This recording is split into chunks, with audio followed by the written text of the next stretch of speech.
Hello friends, welcome to my channel. இன்றைக்கி நம்ம இந்த வீடியோவில் தெலுங்கில் ரிலீஸ் ஆன லிட்டில் காட்ஸ் படத்தோட ரிவ்யூ தான் பார்க்க போகிறோம். இந்த படத்தோட கதையை பற்றி பார்த்தோம்னா, ஹீரோ பிரசாந்த் வந்து ஸ்கூல் முடிச்சுட்டு இன்ஜினியரிங் போகிறதுக்காண்டி ட்ரை பண்ணிக்கிட்டு இருக்காரு.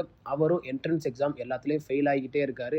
அதனால அவங்க அப்பா வந்து, உனக்கு நான் டொனேஷன் கொடுத்துலாம் எந்த காலேஜ்லையும் சேர்த்து விட மாட்டேன், நீ என்ட்ரன்ஸை கிளியர் பண்ணு அப்படின்னு சொல்லி ஒரு கோச்சிங் சென்டர்லேயும் சேர்த்து விட்றாரு. அதே கோச்சிங் சென்டரில் படத்தோட ஹீரோயினான ஷெவானியும் அந்த கோச்சிங் சென்டருக்கு வராங்க.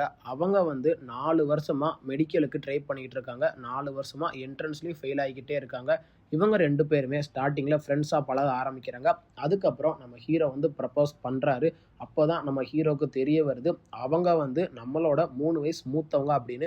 அதெல்லாம் நம்ம ஹீரோ பொருட்படுத்தாமல், நான் வந்து உன்னை லவ் பண்ணுறேன் அப்படின்னு சொல்கிறாரு. இவங்க 2 பேருமே கொஞ்ச நாள் கழித்து லவ் பண்ணவும் ஆரம்பிக்கிறாங்க. இதை தெரிஞ்சுக்கிட்ட ஹீரோயின் வீட்டில் இவங்கள பெங்களூர் கூட்டு போயிடுறாங்க. கடைசியில் இவங்க 2 பேரும் லவ் பண்ணாங்களா இல்லையா, கடைசியில் அவங்க வீட்டில் இவங்களுக்கு மேரேஜ் பண்ணி வச்சாங்களா இல்லையா, கடைசியில் இவங்க 2 பேரும் ஒன்று சேர்ந்து வாழ்ந்தாங்களா இல்லையா, இதுதான் இந்த படத்தோட மொத்த கதையே. படத்தோட பாசிட்டிவ்னு பார்த்தோம்னா, டைரக்டர் சாய் வந்து இந்த கதையை எங்கேயுமே குறை வைக்காமல் நல்லா கொண்டு போயிருக்காரு. எதுக்குன்னா, ஒரு ரொமான்ஸ் ட்ராமாவுக்கு என்ன தேவையோ அதை ஸ்டார்டிங்லேருந்து எண்டு வரைக்குமே எங்கேயும் குறை வைக்காமல் நல்லா கொண்டு போயிருக்காரு. அதுக்கு தகுந்த மாதிரியே படத்தில் நடித்த எல்லா ஆக்டருமே அவங்களோட ஒர்க்கை நல்லா பண்ணியிருக்காங்க. முக்கியமாக பிரசாந்தும் ஷெவானியும் வர அந்த காட்சி எல்லாமே சூப்பராக இருந்துச்சு. எதுக்குன்னா, இவங்க 2 பேருக்கும் நடக்கல அந்த ரொமான்ஸ் காட்சி எல்லாத்தையுமே நல்லா காமிச்சிருக்கார் டேரக்டர். அதுக்கு நடுவில் இவங்க 2 பேருக்கும் கெமிஸ்ட்ரியும் நல்லா ஒர்க் அவுட் ஆயிருக்கு. படத்தில் ஒர்க் பண்ண எல்லா டெக்னீஷியனுமே அவங்களோட ஒர்க்கை நல்லா பண்ணியிருக்காங்க. முக்கியமாக சினிமாட்டோகிராஃபர் வந்து அந்த சாங்ஸ்க்கு வர போர்ஷன் எல்லாத்தையுமே ட்ரோன் ஷாட்டை வச்சு சூப்பராக லாங் ஷாட்டாக நல்லா காமிச்சிருக்காரு. அதே மாதிரி மியூசிக் டைரக்டரும் அவரோட ஒர்க்கை நல்லா பண்ணியிருக்காரு. எதுக்குன்னா, ஒரு ரொமான்ஸ் ட்ராமாவுக்கு என்ன தேவையோ அதை நல்லா பண்ணியிருக்காரு. இந்த படத்தில் பாட்டு ஒவ்வொன்றுமே கேட்குறதுக்கு நல்லா சூப்பராக வச்சுருக்காங்க. ஆனால் தமிழில் கேட்டோம்னா எல்லா பாட்டுமே எப்பயும் கேவலமாக தான் இருக்கும். அதே மாதிரியே இந்த படத்துலையும் பாட்டை தமிழில் கேட்கும்போது ரொம்ப கேவலமாக தான் இருந்துச்சு. முடிஞ்ச அளவுக்கு அந்த பாட்டு எல்லாத்தையுமே தெலுங்கில் சப்டைட்டில் வச்சு பார்த்தா இன்னும் கொஞ்சம் நல்லாயிருக்கும். அதே மாதிரி படத்தில் பிரபாஸ் பற்றின சில ரெஃபரன்ஸ்லாம் இருக்கும். பாகுபலி 1, 2 அது ஃப்ளாப் ஆனால் இவங்களவும் ஃபெயில் ஆயிரும் அப்படி இப்படின்னு சில காட்சியும் அது நல்லா காமிச்சிருக்காரு டேரக்டர். அதே மாதிரி படத்தில் ஹீரோக்கு ஃப்ரெண்ட்ஸாக வர மதுன்னு சொல்கிற அந்த கேரக்டர் வந்து இந்த படத்தில் மிகப்பெரிய கேரக்டர். எதுக்குன்னா, இவர் வந்து ஸ்டார்டிங்லேருந்து எண்டு வரைக்குமே இவனுக்கு லவ்வெல்லாம் செட் ஆகாது, லவ் செட் ஆனாலும் கண்டிப்பாக பிரேக்கப் ஆயிரும் அப்படின்னு சொல்லி ஸ்டார்டிங்லேருந்து எண்டு வரைக்குமே நெகட்டிவாகவே பேசிகிட்டு இருப்பார்.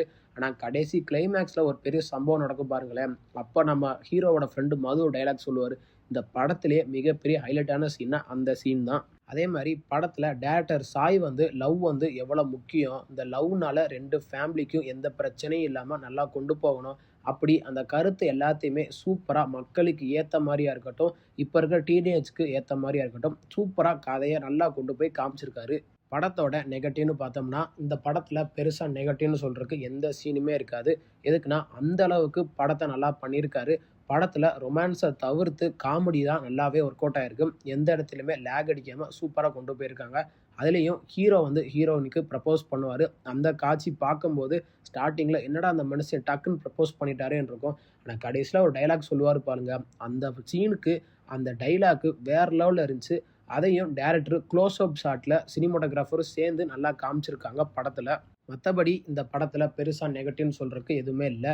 இந்த படம் ஓடிடி தளமான நெட்ஃப்ளிக்ஸில் தமிழ் டப்பிங் வெர்ஷனோடய அவைலபிளாக இருக்குது. தமிழ் டப்பிங் வெர்ஷன்லாம் லிப்ஸிங்கோட பெர்ஃபெக்டாக பண்ணியிருக்காங்க. இந்த படத்தோட டியூரேஷன் 2 மணி நேரம் 10 நிமிஷம் இருக்குது. இந்த 2 மணி நேரம் 10 நிமிஷத்தில் எங்கேயுமே போர் அடிக்காத மாதிரி தான் இருக்கும். அதனால இந்த படத்தை தாராளமாக ஃபேமிலியோட வீக்கெண்டில் பார்த்து என்ஜாய் பண்ணுங்கள். இந்த படத்துக்கு நம்ம கொடுக்குற ரேட்டிங் பார்த்தீங்கன்னா 10க்கு 6.9 கொடுக்கலாம். இந்த வீடியோ உங்களுக்கு பிடிச்சிருந்தா மறக்காமல் நம்ம சேனலை லைக் பண்ணி கமெண்ட் பண்ணி ஷேர் பண்ணுங்கள். மறக்காமல் நம்ம சேனலை சப்ஸ்கிரைப் பண்ணி பக்கத்தில் இருக்க பெல் பட்டனை கிளிக் பண்ணி விட்ருங்க. தேங்க்யூ ஃபார் வாட்சிங் திஸ் வீடியோ.